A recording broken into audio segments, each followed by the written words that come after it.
Okay, so now we're ready to put some of what we've learned to use and talk about chiral symmetry in a somewhat different way than you have seen it in QCD. Okay, and we'll be following the arguments I'm going to start with are following this paper. So, other than confinement, one of the really important dynamical properties of QCD or any similar theory is chiral symmetry breaking, spontaneous chiral symmetry breaking, (chi_sb/). And in QCD, we know this occurs due to the formation of a condensate, a chiral condensate, the vacuum expectation value for the quantity psi bar psi, fermion bilinear. Okay.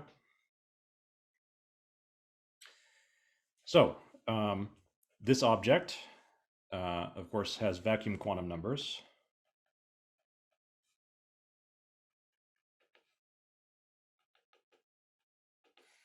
Right? It has a vacuum expectation value, therefore it has to be singlet under the available symmetries. And in particular, that means it has spin 0 and it's a color singlet. Okay. And now let's think about what this implies for the chiral symmetry group and how it breaks. So what happens when this condensate forms, okay? And you know the story in QCD. We're going to read the QCD story, but we're going to learn important generalizations of it along the way, okay? So now I'm not assuming this happens in QCD. I'm assuming this happens in some theory somewhere in our Yang-Mills landscape, okay? So we do SUN is arbitrary. Okay, let's write this out in terms of some explicit indices. I'm gonna use the following indices. So alpha is going to be my spin index. A is going to be my color index. This runs from 1 to NC, whatever that is. And finally, I is going to be my flavor index. Okay, so that depends on how many fermions I have. So that runs from 1 to NF, at least to begin with. Okay. And I want to rewrite this in terms of left-handed spinners, psi. Explicitly, I can do that. Right now it's in terms of Dirac spinners. I can rewrite instead in terms of left-handed Weyl spinners. And then this condensate up here takes the form epsilon alpha beta CAB Fij psi alpha R AI psi beta R bar Bj. Okay. Plus Hermitian conjugate, but we just have to worry about the one piece of it. Okay. So what does all this notation mean? First of all, we know it's a spin 0 contraction of two fermions, fermion bilinear. So that means this has to be the epsilon tensor to contracting the spin indices. Antisymmetric, that'll be important, as we saw in the last video. And then we have some matrices C and F that contract the color and flavor indices. So far, those are just general. Okay. And we have these two fermions. If psi is in representation R of the gauge group, then psi bar, as we discussed, has to be in the conjugate representation R bar. Okay. And what we know is, of course, we know the rules for exchange of identical fermions. The total wave function has to be completely antisymmetric. The spin part is completely antisymmetric. So this piece of it has to be symmetric. The combination of flavor and color exchange has to be totally symmetric. Okay, but so far that's all we know. And to make progress, we're going to have to assume, make some further assumptions. And there's going to be three cases. So the first case is the complex case. And so the cases all are on the representation R. It turns out that's the only thing that really matters to distinguish the different possibilities. Okay. And so this is the case where R and R bar are distinct representations. They're not the same. This is true in SU3. 3 is not equal to 3 bar. Okay. So what happens if we're in this case? First of all, this actually changes the setup here, right? And in fact, we don't have to worry about exchange at all in the complex case because these are distinguishable fermions now, right? They're in different representations. We can tell them apart. There's no more worrying about exchanging them because we can't. We can tell them apart. Okay. But we can still think about the flavor symmetry and what happens to it from formation of this bilinear. Okay, so this is the case, the most familiar one. In some ways, it's a little bit of a special case. Okay, so what we have is we have flavor symmetry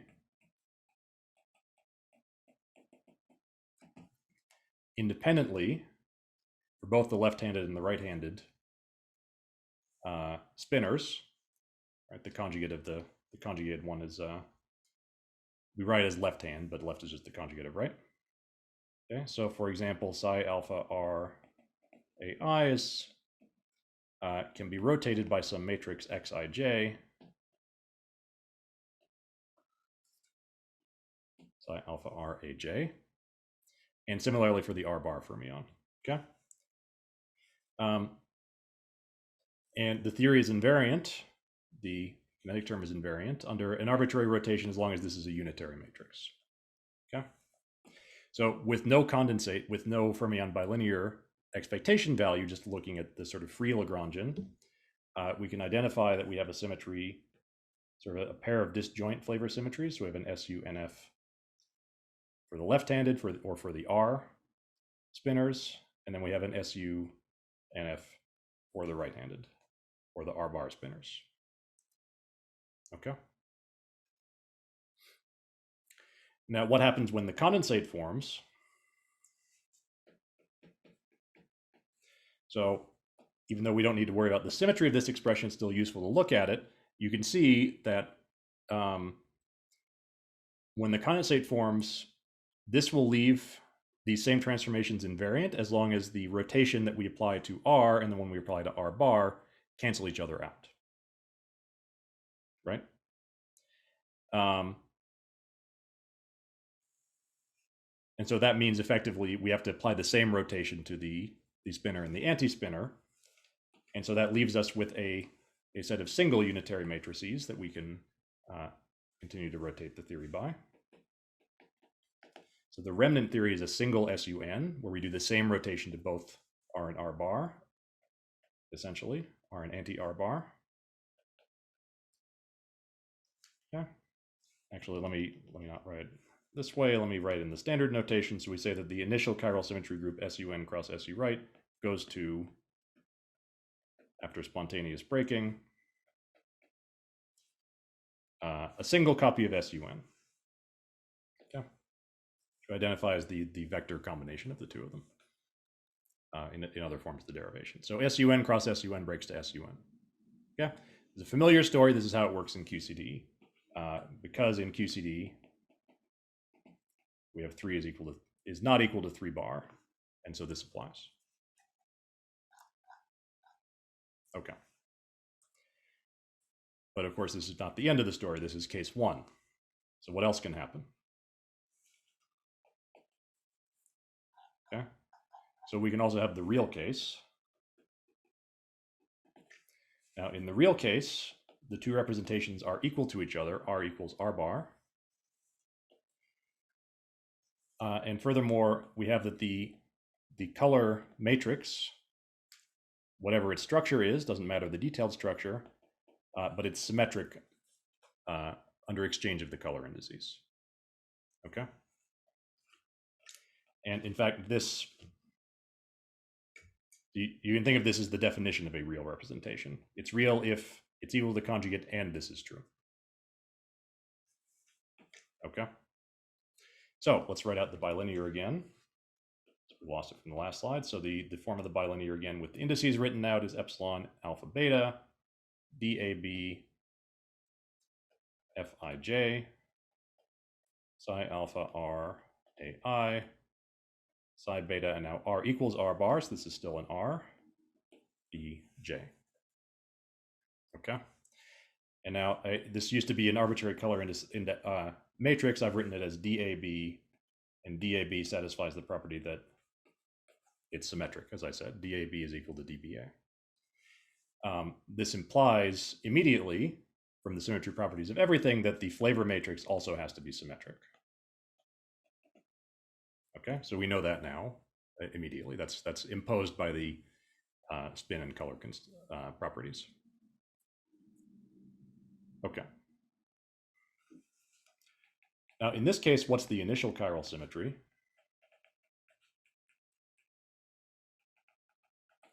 Well, it's actually larger. It's not SUN cross SUN. And the reason is, as you can see here, we no longer have two disjoint sets of R and R bar fermions. They all transform under the same representation. And that means we can rotate, if you like, we can rotate psi into psi bar through a symmetry transformation in this theory, which we couldn't do in the complex case. But now we can. Okay. And that means the initial chiral symmetry group is enlarged to SU2NF, right? So now we can apply any unitary matrix that rotates all of the 2NF file fermions into each other. Yeah. And that means that secretly I've changed the flavor index, so I really goes now from 1 to 2NF in this theory instead of 1 to NF. Okay. Now, we still don't know exactly what the flavor matrix is. To make any progress, we have to make one further assumption, and that's maximal flavor symmetry.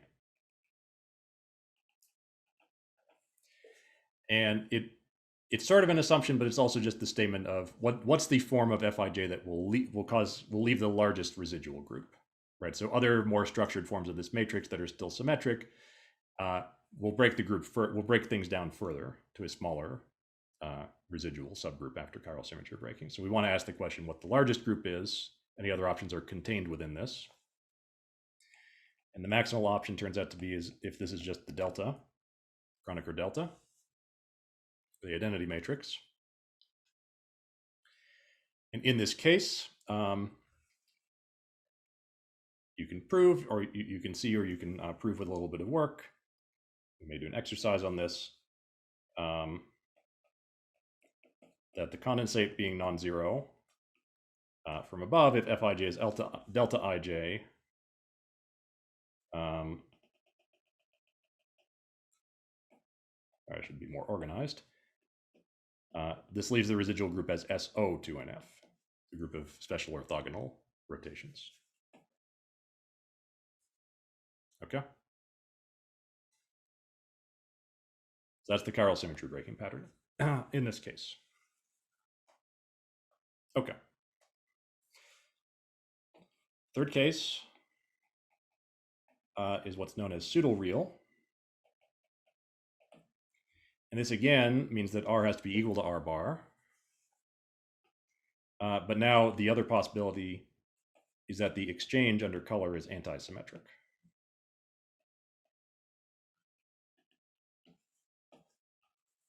Yeah. The real it's symmetric, pseudo-real it's anti-symmetric. Now we write out the condensate with indices one more time: epsilon alpha beta EAB Fij psi R alpha AI psi R beta Bj. Okay, and now we have this matrix EAB is minus EBA, and therefore Fij is also anti. Let me leave a little more room. Fij is also anti-symmetric in this case. Fij is minus Fj. Okay. So once again, we can require maximal flavor symmetry. We can ask what the form of Fij is that sort of leaves the most flavor symmetry behind. When this condensate forms, it turns out to be this block diagonal matrix, which is zeros, and this is a 2NF by 2NF matrix, right? Because again, the initial chiral symmetry is SU2NF. And then we have the identity and minus the identity. Okay. This object is the more conventional letter notation that's used for this is EIJ. This is called the symplectic form, or it's a matrix that defines a symplectic form if you want to be more precise. Okay. And so in this case, this is maybe the least familiar example because we're more familiar with the unitary and orthogonal transformations. But this also is a fairly familiar case if you've looked at all the different Lie groups. And you can show that with that form of Fij, the symmetry breaking pattern is SU2NF to SP2NF. Okay, so the residual group is the symplectic group. Okay. All right. So just to sum up, we've seen the sort of familiar version of this story in QCD, formation of a chiral condensate, spontaneous chiral symmetry breaking gives us the usual SUN cross SUN breaks to SUN. That gives us the familiar form of chiral perturbation theory. But that's not true everywhere in the Yang-Mills landscape. Some of the other theories, in particular those that have fermions in real representations or pseudo-real representations, give rise to these different enhanced initial chiral symmetries and then different patterns by which it breaks. Okay. And as a parting comment, I will say, there is an assumption here which we should remember, that this is the thing that forms. In principle, we could have some other vacuum expectation value breaking chiral symmetry. So as we're exploring this whole large space of theories, we should remember that this is an assumption that we made. Seems to be consistent with everything that people have investigated so far, but in general, we should keep it in mind. Okay. So a little bit of zoology now that we've talked about confinement and chiral symmetry breaking. So what are the possible representations, fermion representations we can have in the landscape? So I haven't talked about this yet, but the higher fermion representations influence the way in which the theory behaves at short distances. And in particular, if you have a fermion in a really high representation of SUN, as we'll see, you actually lose asymptotic freedom completely. Okay? And obviously, if we want to study these on the lattice, asymptotic freedom is very important to us to be able to remove the lattice spacing. So we can restrict our Yang-Mills landscape to be just the landscape of theories that are still asymptotically free. And that actually leaves us with only a finite number of representations that we can include. This is all of them. This is a nice table from Dan Hackett's PhD thesis. He was a student of Colorado. And this table includes not just sort of all the possible representations you can consider, also which NC they exist for. Some of them are only sort of useful for certain values of NC, but also the complexity properties, whether they're complex, real, or pseudo-real. Okay, and then some other group theory factors, the dimension, and then a group theory factor that we'll talk about later. Okay, so just important examples within this large table to call out. The fundamental representation, which is familiar in QCD, that's complex only for n greater than 2. If we go all the way down to 2-color theory, this actually becomes pseudo-real. We get a different symmetry breaking pattern. There's a few other special cases like that, where the representation is mostly complex except in a certain theory. And then finally, the most commonly encountered real representation is the adjoint representation. If we have fermions in the adjoint, that's always real for any SUN. And so that we always have that particular chiral symmetry breaking pattern in those cases. Okay. All right. So a few last words on chiral symmetry breaking. Obviously, if we have these different patterns of chiral symmetry breaking, we have to modify chiral perturbation theory. It's not going to be quite the same form of chiral perturbation theory that applies if the pattern of breaking is different. This has been worked out for all of the patterns that I mentioned in this lecture. So you can see this paper by Binans and Liu, and they have a couple more papers working out different quantities, but this is sort of the start of their series, and this lays out the theory itself, including loop correction. So I think they go to NNLO. Fairly complete job. One of the other things I said I would mention again is having fermions in more than one representation, right? So 2 different fermions in 2 different representations of the gauge group. You can certainly have that. That's actually motivated in particular by certain composite Higgs models. There's this classification by Ferretti and Karateev. And what they find is that in general, the kind of models they want to construct tend to require fermions in 2 different representations. Okay. And that presents, again, a kind of an interesting case for where you change the low energy theory, because now you have sort of a combined larger chiral symmetry. It turns out that for the most part, if you have a theory with more than one representation, the combined chiral symmetry is just sort of a disjoint combination of the individual symmetries. So it's pretty simple to write down the combined large chiral perturbation theory, except for the U1 axial symmetry. I haven't talked about that at all, because that's sort of the same story for everything. If you have a single representation, that's an anomalous symmetry. So there's no Goldstone boson associated with it. but there's only one anomaly, and if you have multiple fermions in different representations, you actually get multiple different U1 axial symmetries, and only one of them is anomalous. So the other remaining U1 asymmetries don't get anomalously broken, they get spontaneously broken. You get additional U1 Goldstone bosons that are kind of unique to these kinds of theories. So here's a paper by myself and some collaborators where we talk about this as a starting point to think about these additional Goldstone bosons and how that happens. And finally, a word of caution is, of course, that, again, some assumptions are being made here. If we want to talk about chiral perturbation theory, we may just have the wrong low energy theory just for some dynamical reason. So as I said, we assumed that bilinear condensate forms, that is a dynamical question. We don't know that's for certain true in all of these theories in the Yang-Mills landscape. We also assume, I shouldn't say assumed, because nothing I talked about really assumed this, but if we write down chiral perturbation theory for one of these theories, we assume that no other symmetries are broken. So there's no other sort of relevant symmetries we need to worry about at low energies. And that may not be true. So this is a dynamical example. This is from simulations of SU3 and F equals 2. And the representation is 2-index symmetric. So that. Yes, this is a lattice study of the spectrum.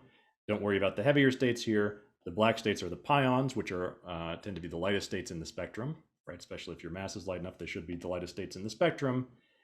And then there's the blue points, which is another state. This is the F0, also known as the sigma in QCD. So this is the scalar with 0 plus quantum numbers. And you can see it's sitting down here with the pion at very, very light mass.